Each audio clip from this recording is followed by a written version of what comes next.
बिस्मिल्लाहिर्रहमानिर्रहीम। अस्सलाम वालेकुम स्टूडेंट्स। बेटा सेकेंड ईयर मैथ्स में हम लेक्चर नंबर 19 स्टार्ट कर रहे हैं। लास्ट टाइम हमने लेक्चर नंबर 18 में थ्योरम 4 किया था और थ्योरम 4 में हमने ये प्रूफ किया था कि भाई किसी भी ट्राइंगल के लिए जो है वो sum of squares of the length of the medians should be equal to the 3/4 of the sum of squares of the length of the sides. वो एक जनरल थ्योरम था, ठीक है। अभी जो हम बात करने जा रहे हैं ये भी किसी हद तक जनरल थ्योरम है, लेकिन इसमें एक स्पेसिफिक कंडीशन भी है। ये है क्वेश्चन नंबर 1। इसका आप पहले स्टेटमेंट पढ़ लें। स्टेटमेंट यहाँ लिखा हुआ भी है बोर्ड पर, आखिर में जो हमने प्रूफ करना था वो आखिर में पूरा थ्योरम लिखा हुआ भी है। हमें ये प्रूफ करना है कि a triangle is an isosceles triangle if and only if it has two equal medians.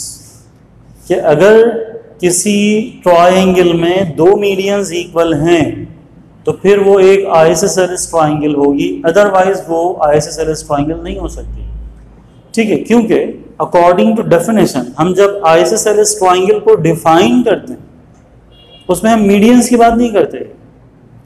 जब हम आइसोसेलेस ट्रायंगल को डिफाइन करते हैं तो हम कहते हैं कि उसकी दो साइड्स इक्वल है, सही ना भाई, दो साइड्स इक्वल है, ये हमें पता है।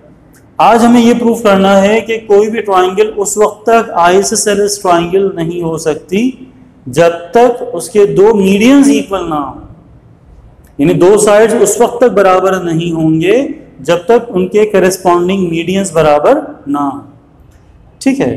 तो वैसे प्रूफ करेंगे जैसे इससे पहले हमने क्वेश्चन नंबर 4 में बात की थी। और मैं आपको बता दूं कि ये आपको लग रहा है बोर्ड पर ये शुरू भी हो गया थ्योरम और ख़त्म भी हो गया, लेकिन ये मुकम्मल थ्योरम नहीं है। इसमें दरमियान में यहाँ पर जो डॉट्स आप देख रहे हैं इसमें कुछ ऐसा काम है जो हम क्वेश्चन 4 में कर चुके हैं, तो वो आपको मैं समझाऊंगा, वो आप वहाँ से लीजिएगा स्टेप्स, ठीक है। वो स्टेप्स वहाँ से लीजिएगा और उसमें जितनी जगह चाहिए होगी फिलहाल छोड़ दीजिएगा। हमने उसके रिजल्ट उठाए क्वेश्चन नंबर 4, क्योंकि वो रिपीट होता तो फ़ायदा नहीं था कि हम अपनी इतनी अहम क्लास में मुख्तसर टाइम है वो हम रिपीट करते हैं स्टेप्स को, ठीक है।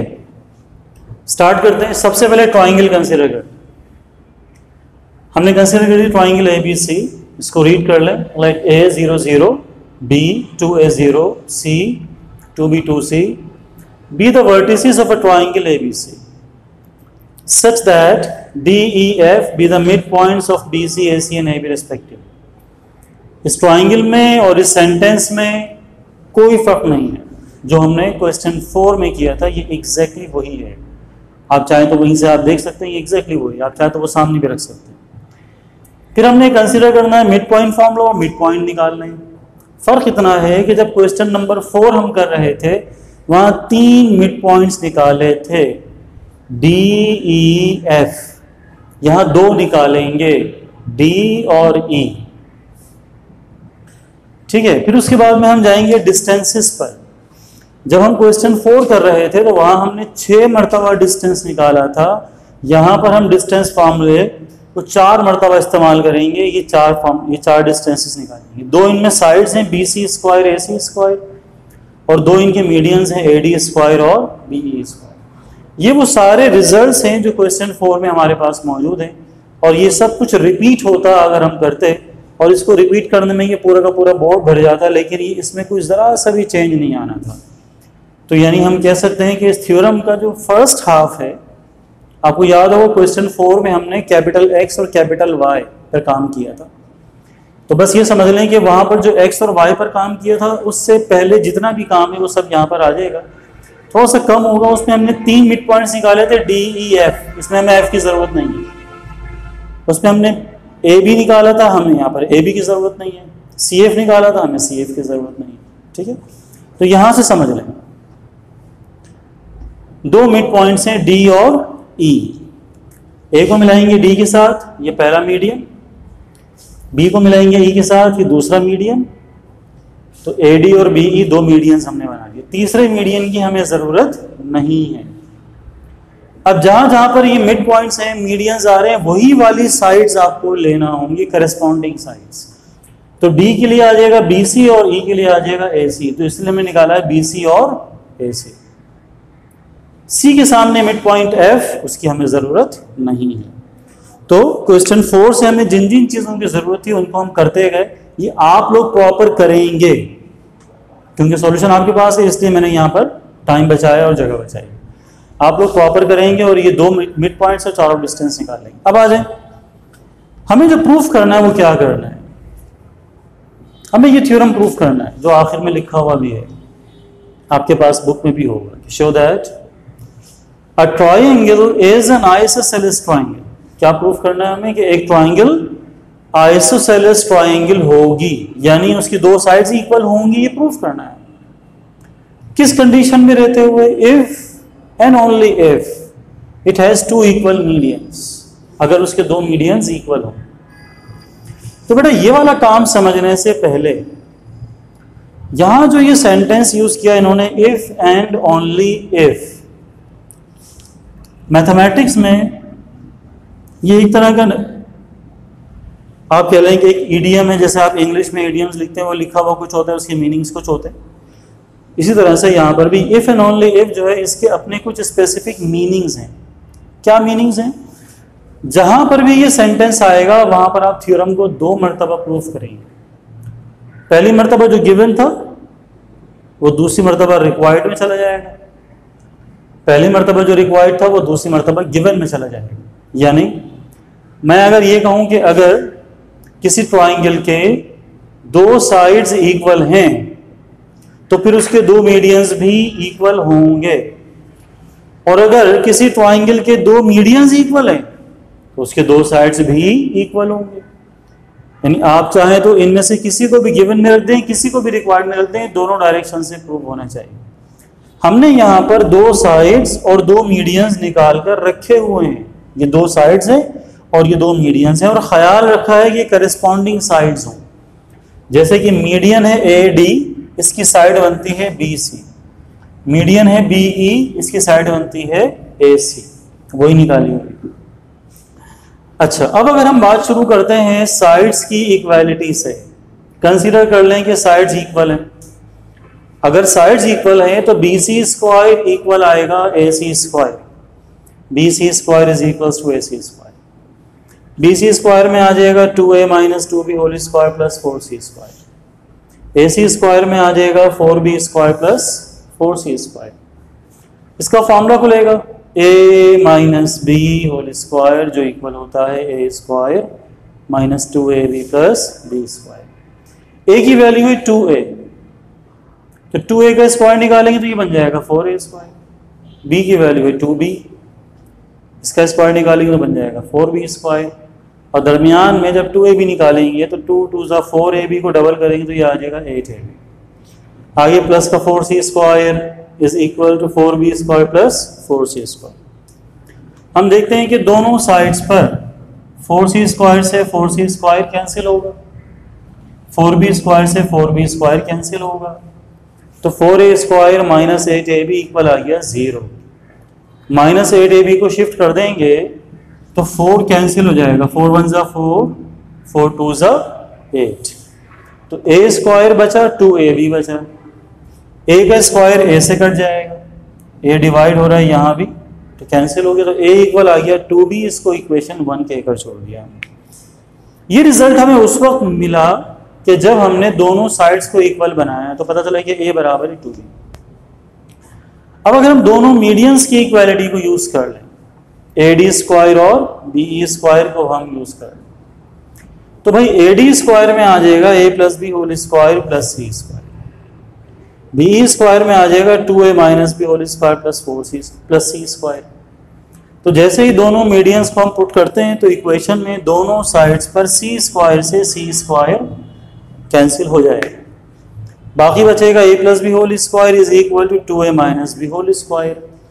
अब दोनों तरफ होल स्क्वायर से होल स्क्वायर कट जाएगा, तो बाकी बचेगा A plus B is equal to 2A minus B। इसमें आप शिफ्टिंग कर लें, माइनस B को शिफ्ट कर लें और वहां से A को, तो ये माइनस B इस तरफ आएगा, B प्लस B, A वहां जाके माइनस होगा, तो A बचेगा और 2B, तो A की वैल्यू आ गई 2B, इक्वेशन 2 बन गई। ये वही रिजल्ट है जो इक्वेशन 1 में भी हासिल हुआ था। अच्छा, मैथमेटिकली हम अगर इसको और एक्सप्लेन करें और डिटेल में जाएं तो ये कि A किसके बराबर आ रहा है, 2B के, यहां से उठाएं और यहां पुट कर दें तो ये वाली इक्वेशन बराबर हो जाएगी, और अगर यहां से उठाकर वहां पुट कर दें तो वो वाली इक्वेशन बराबर हो जाएगी। यानी हम जिसको भी चाहें गिवन बना दें, जिसको भी चाहें रिक्वायर्ड बना सकते हैं। दोनों से इक्वेशन सेम आ रही है। जब दोनों साइड्स को इक्वल लिया था और आंसर आया, और दोनों मीडियंस को इक्वल लिया तो उससे भी वही आंसर हासिल हो रहा है। इससे हमें ये पता चल रहा है कि हम दो साइड्स की इक्वालिटी से दो मीडियंस को इक्वल ला सकते हैं, या दो मीडियंस की इक्वालिटी से भी दो साइड्स को इक्वल ला सकते हैं। तो ये दोनों डायरेक्शन से प्रूफ किया हमने, ठीक है। इसीलिए लिखा कि भाई since equation 1 and 2 show the same result, दोनों से हम देख रहे हैं कि रिजल्ट में कोई फर्क नहीं है। Therefore, a triangle is an isosceles triangle if and only if it has two equal medians. एक ट्राइंगल आइसोसेलेस ट्राइंगल होगी अगर उसके दो मीडियंस बराबर हों। तो इफ एंड ओनली इफ का मतलब दो थ्योरम्स हैं। फर्स्ट टाइम अगर आपने साइड्स की इक्वालिटी को गिवन में रखा था और मीडियंस की इक्वालिटी को रिक्वायर्ड में, तो सेकंड टाइम मीडियंस की इक्वालिटी को गिवन में रख दिया और इसको रिक्वायर्ड में। और इसका प्रूफ ये है कि दोनों में से कुछ भी रखें, दोनों के रिजल्ट सेम आ रहे हैं। अब आपकी मर्जी है कि आप इसको वहां अप्लाई कर दें, 1 को 2 पर अप्लाई करेंगे, 2 को 1 पर, दोनों बराबर आ जाएंगे, ठीक है। तो ये एक अच्छा थ्योरम है, थोड़ा लेंदी है, नंबर 4 भी लेंदी है, नंबर 1 भी लेंदी है, और इसमें जो इंटरसेक्शन वाला काम है वो यहाँ से यहाँ तक का है। इसे मुकम्मल कीजिएगा। अभी हमारी क्लास कंटिन्यू है, इसमें हम एक थ्योरम और जो है वो समझने की कोशिश करेंगे, कुछ थ्योरी भी हमारे पास है। तो क्लास ये क्वेश्चन 1 के बाद हम जा रहे हैं क्वेश्चन नंबर 5 पर। बेटा ये वो थ्योरम है नंबर 5 जिसको हम 2.2 एक्सरसाइज में यूज़ भी कर चुके हैं, क्वेश्चन नंबर 6 में और 7 में। पढ़ लीजिए इसका जो स्टेटमेंट है, इसमें हमसे क्या कह रहे हैं। वो कह रहे हैं कि भाई prove that the diagonals of a parallelogram bisect each other. हमें ये प्रूव करना है कि पैरेललोग्राम के जो डायगोनल्स हैं वो एक दूसरे को बाइसेक्ट करते हैं।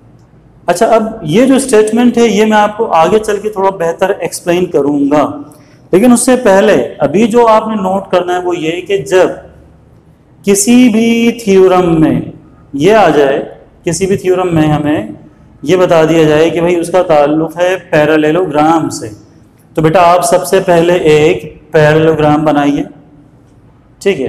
पैरेललोग्राम में हम जानते हैं कि जो ऑपोजिट साइड्स होती हैं वो इक्वल होती हैं। अब ये कोई हमें बताएगा नहीं, हमें पता होना चाहिए। तो हमने सपोज कर लिया कि भाई ए बी सी डी हमारे पास है एक पैरेललोग्राम है। ए को रखा हमने ओरिजिन पर 0 0, बी को रखा हमने एक्स एक्सिस पर A0, सी और डी को हमने ऊपर रखा और इनको मिला दिया जिस तरह से कि एक पैरेललोग्राम को मिलाया जाता है। ख्याल रखा जाता है कि ऑपोजिट साइड्स इक्वल भी हों और पैरेलल भी हों। ट्राइंगल की तरह से यहाँ पर भी आप लेकर चलेंगे। ए को रखा 0 0, बी को रखा एक्स एक्सिस पर, तो वाई की वैल्यू 0 आ गई। इसमें x की वैल्यू को हमने a कह दिया। जब c पर गए तो कोई भी कंपोनेंट 0 नहीं है, तो उसको हमने कह दिया b, c। जब d पर गए तो उसको कह दिया d, e। यानी अल्फाबेटिकल ऑर्डर पे हम चल रहे हैं। रिपीट कर लेते हैं, जहां जहां 0 लगाने थे वो लगा दिए। उसके बाद a, b, c, d, e, ठीक है। ट्राइंगल में हमें पता है कि हम C तक गए थे, इसमें एक और वर्टेक्स आ गया DE का इजाफा हो, और इस सबको एक्सप्लेन करना है। Let A 0 0, B A, 0, C B, C and D D, E be the vertices of a parallelogram ABC। तो आपने सबसे पहले वर्टिसेस बता दिए। पैरेललोग्राम का जब भी आप थ्योरम करेंगे ना, उसमें कोई भी स्टेटमेंट हो, जैसे कि मैंने पढ़ा था, मैंने आपसे कहा था बाद में समझाऊंगा, कोई भी स्टेटमेंट हो उसको प्रूफ करने के लिए आप पहले ये दो वैल्यूज निकालेंगे, D और E। जब तक आपके पास D और E की वैल्यूज नहीं होंगी आप कोई थ्योरम प्रूव नहीं कर सकते। ये भी नहीं कर सकते, इसके अलावा कोई भी नहीं कर सकते। तो लिहाजा हमने पहले यहाँ पर D और E की वैल्यूज बनानी है। उसके लिए हमने बात शुरू की यहाँ से कि since A B lies on X axis, जैसे कि हम देख रहे हैं कि ए बी कहाँ मौजूद है, एक्स एक्सिस पर। पैरेललोग्राम के मुताबिक जो सी डी है वो पैरेलल है ए बी के, लेकिन ए बी कहाँ मौजूद है, एक्स एक्सिस पर। इसका मतलब ये हुआ कि जो सी डी है वो पैरेलल है एक्स एक्सिस के। ए बी के पैरेलल है ये बताने की जरूरत नहीं है, वो तो बाय डेफिनेशन है, लेकिन एक्स एक्सिस के पैरेलल है उसकी वजह बता दी और लिख दिया। आई रिपीट, रीजन ये है कि ए बी एक्स एक्सिस पर मौजूद है, तो सी डी जो ए बी के साथ पैरेलल है वो एक्स एक्सिस के साथ भी पैरेलल होगा। अब इससे हमें क्या फायदा हो रहा है, जब दो लाइंस एक्स आपस में, जब कोई भी लाइन एक्स एक्सिस की पैरेलल होती है तो उसमें वाई कंपोनेंट तब्दील नहीं होता। तो बेटा कौन सी लाइन है जो एक्स एक्सिस के पैरेलल है, वो है सी डी। तो पॉइंट सी के पास जाकर देखें, इसका वाई कंपोनेंट है सी। पॉइंट डी के पास जाकर देखें, इसका वाई कंपोनेंट है ई। जो लाइन एक्स एक्सिस के पैरेलल होगी उसमें वाई कंपोनेंट तब्दील नहीं होगा, तो इसका वाई कंपोनेंट ई, इसका वाई कंपोनेंट सी, दोनों आपस में बराबर होंगे, that is E is equal to C. तो ये ई की वैल्यू बना ली हमने। तो मैं आपसे कह रहा था कि जब तक आप डी और ई की वैल्यू नहीं बना लेंगे तब तक कोई थ्योरम, कोई स्टेटमेंट जो रिलेटेड है पैरेललोग्राम से प्रूव नहीं कर सकते। तो हमने ई की वैल्यू बना ली, अब हम बनाएंगे डी की वैल्यू। डी बनाने के लिए हमें जरूरत पड़ती है डिस्टेंस फार्मूले। तो कंसीडर करेंगे डिस्टेंस फार्मूला। हम जानते हैं डिस्टेंस स्क्वायर इक्वल है x2 minus x1 whole square plus y2 minus y1 whole square. यहाँ डिस्टेंस की जगह हमने लगाया डी डैश। वो डैश इसलिए लगा दिया, खाली डी नहीं लगाया, क्योंकि जो डी है वो तो हम यहाँ इस्तेमाल कर चुके हैं। अब ये वाला डी डिस्टेंस को रिप्रेजेंट नहीं कर सकता, तो डिस्टेंस के लिए हमने लगा दिया डी डैश। डिस्टेंस हम निकालेंगे ए डी का, ये बता दिया हमने। तो भाई डिस्टेंस यानी डी डैश बराबर है ए डी। तो x1 y1 आ जाएगा ए से और x2 y2 आ जाएगा डी से। ए हमारे पास है 0 0 और डी हमारे पास है डी कॉमा ई। अब जब आगे जाएंगे हम और फॉर्मूले में रखेंगे इन सबको, तो डिस्टेंस स्क्वायर इक्वल होता है x2 minus x1 whole square plus y2 minus y1 whole square. तो बेटा x2 माइनस x1 का मतलब d minus 0, y2 minus y1 का मतलब e माइनस 0। 0 0 छोड़ देंगे तो ये आ जाएगा D square plus C square. इसको सही कर लें, क्योंकि e माइनस 0 तो e के बराबर होता है, लेकिन हम ये करके आ रहे हैं कि e किसके बराबर है, c के, तो लिहाजा e की जगह हमने c लगा दिया। दूसरा डिस्टेंस हम निकालेंगे bc। डेटा बनाए bc के लिए, x1 y1 आ जाएगा b से, x2 y2 आ जाएगा c से। हम अल्फाबेटिकल ऑर्डर पे नहीं चल रहे हैं, हम देख रहे हैं कि भाई डिस्टेंस में जो bc का लेफ्ट हैंड साइड पर b पहले, c बाद में, तो लेफ्ट हैंड साइड पे जो आता है वो पहले रखते हैं a0। जब फॉर्मूले में जाएंगे तो b minus A whole square plus C minus 0 whole square आ जाएगा। इसका आप यहाँ पर स्क्वायर c पर अप्लाई करेंगे, 0 इग्नोर करेंगे। पैरेललोग्राम में हम जानते हैं कि जो ऑपोजिट साइड्स होती हैं वो इक्वल होती हैं। तो बेटा ए डी बराबर होगा बी सी के, A D is equal to B C, तो इनके स्क्वायर भी बराबर होंगे। तो ए डी स्क्वायर इक्वल आ जाएगा बी सी स्क्वायर। अब ए डी स्क्वायर में हमने बनाया है D square plus C square, जबकि बी सी स्क्वायर में हमने बनाया है B minus A whole square plus C square. तो हम देख रहे हैं कि दोनों साइड्स पर C square cancel, D square equal आ जाएगा B minus A whole square. तो सी स्क्वायर कैंसिल करने के बाद अब जो सिस्टम बचा उसमें स्क्वायर से स्क्वायर कैंसिल होगा, तो डी इक्वल आ जाएगा बी माइनस ए के। तो यहाँ पर आपके पास जो फंडामेंटल रिक्वायरमेंट्स वो पूरी होगी। ठीक है, नेक्स्ट टाइम भी जब थ्योरम में कभी भी आप देखेंगे कि पैरेललोग्राम से रिलेटेड थ्योरम है, तो आप उसमें सबसे पहले यहाँ पर उसमें डी की वैल्यू निकालेंगे और ई की वैल्यू निकालेंगे। अब हम आएंगे अपने थ्योरम की तरफ कि जिसमें हमने देखना है कि हमें प्रूफ करना क्या है, यानी स्टेटमेंट को अब हम लेकर चलेंगे। पॉज कीजिएगा। तो बेटा हमें जो प्रूफ करना है वो ये कि the diagonals of a parallelogram bisect each other. Diagonals AC और BD, ये दो डायगोनल्स हैं। हमें ये प्रूफ करना है कि दोनों एक दूसरे को बाइसेक्ट करते हैं। बाइसेक्शन का मतलब होता है दो बराबर हिस्सों में तकसीम करते हैं। तो बेटा बाइसेक्शन का ताल्लुक होता है मिड पॉइंट से। आप मिड पॉइंट निकालेंगे AC का, आप मिड पॉइंट निकालेंगे BD का। अगर दोनों का मिड पॉइंट सेम आ गया, इसका मतलब कि दोनों एक दूसरे को बाइसेक्ट करते हैं। तो सबसे पहले हम कंसीडर करेंगे mid point formula. Consider mid point formula हमारे पास है M X Y is equal to x1 plus x2 upon 2 comma y1 plus y2 upon. अच्छा, अब इसमें क्योंकि हमें दो मर्तबा निकालना है मिड पॉइंट, पहला मिड पॉइंट हम निकालते हैं डायगोनल AC का, तो यहां मेंशन कर दें for mid point of AC और ब्रैकेट में लिख दें पॉइंट P। यानी साथ साथ हमने सपोज कर लिया कि AC का जो मिड पॉइंट आएगा वो पॉइंट P होगा। डेटा मुकम्मल करें, x1 y1 आएगा A और x2 y2 आएगा C से, क्योंकि AC का मिड पॉइंट चाहिए तो डेटा भी हम A और C से बनाएंगे। A हमारे पास है 0 0, C हमारे पास है B, C।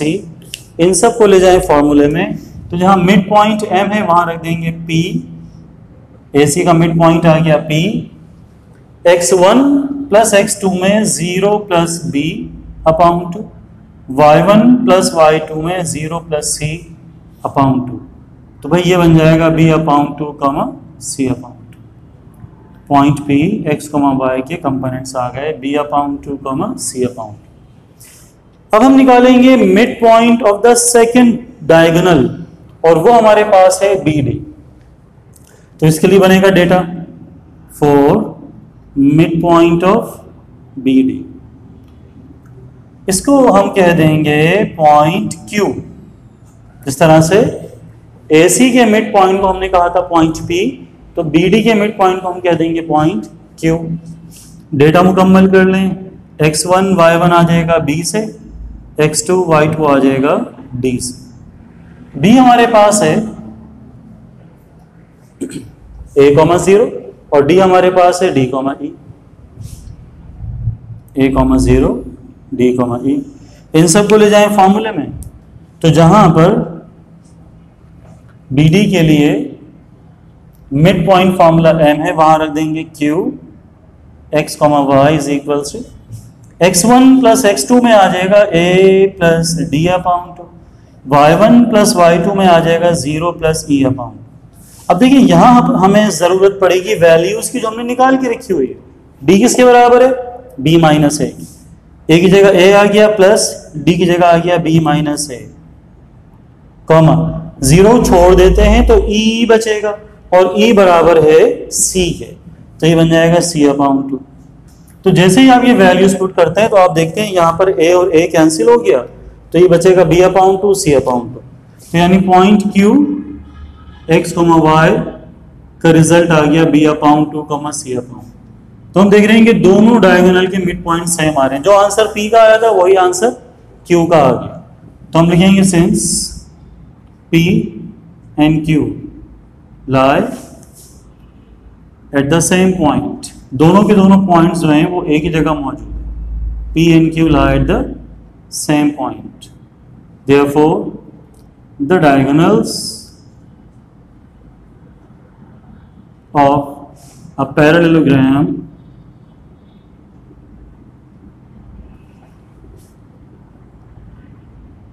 bisect each other।